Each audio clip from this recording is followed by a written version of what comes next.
The 2023 Ballon d'Or, a year of dazzling individual performances. But one man stood out not just for his brilliance, but for his impact on the biggest stage. Did Rodri deserve the Ballon d'Or more than Vinicius Jr.? Now, Vinny Jr. is a fantastic talent, a real box of tricks. But Rodri, well, he's the engine room, the conductor, the maestro in the middle of the park for both Manchester City and Spain. Let's break down why this midfield maestro was one of the most impactful players of the year. Let's talk silverware, the trophies that gleam under the floodlights. Rodri was absolutely instrumental in Manchester City's historic treble-winning season. The Premier League title ticked off, the FA Cup in the bag, and the big one, the Champions League, conquered. As if that wasn't enough, he lifted the UEFA Nations League trophy with Spain. Vinicius Jr., on the other hand, secured the Copa del Rey with Real Madrid.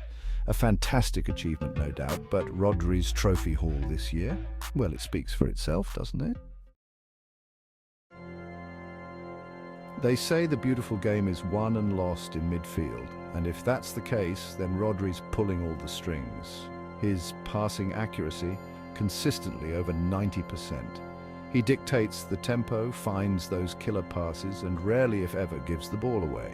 But he's not just a pretty passer, is he? He's a rock in front of the defense, averaging 2.5 interceptions and 1.8 tackles per game.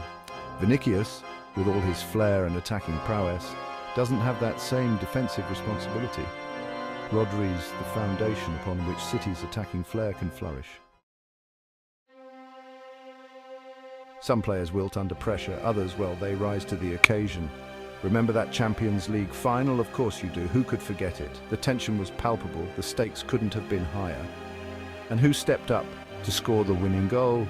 Rodri, a goal that etched his name into Manchester City folklore. Vinicius had a fantastic season, no doubt, with impressive numbers in La Liga. But Rodri's goals? They weren't just goals, they were statements. Chapter 4, the ever-present engine, consistency. It's the hallmark of a true great. And let me tell you, Rodri is a model of consistency. Over 3,800 minutes played in the Premier League alone. That's almost unheard of in this day and age. Week in, week out, he delivers. He's Mr. Reliable, the first name on the team sheet. Now, Vinicius, as talented as he is, has had his share of injury setbacks, and when he's not on the pitch, Real Madrid feel his absence. Rodri, he's the heartbeat of that City side.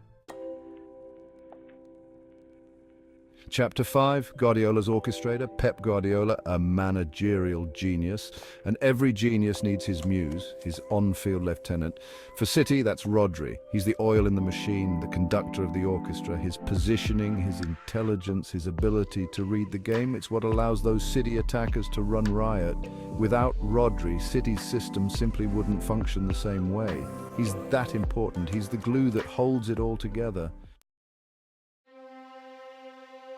Chapter 6, the verdict. So let's recap. The trophies, the defensive solidity, the crucial goals, the consistency, the importance to his team. Rodri's had it all this year.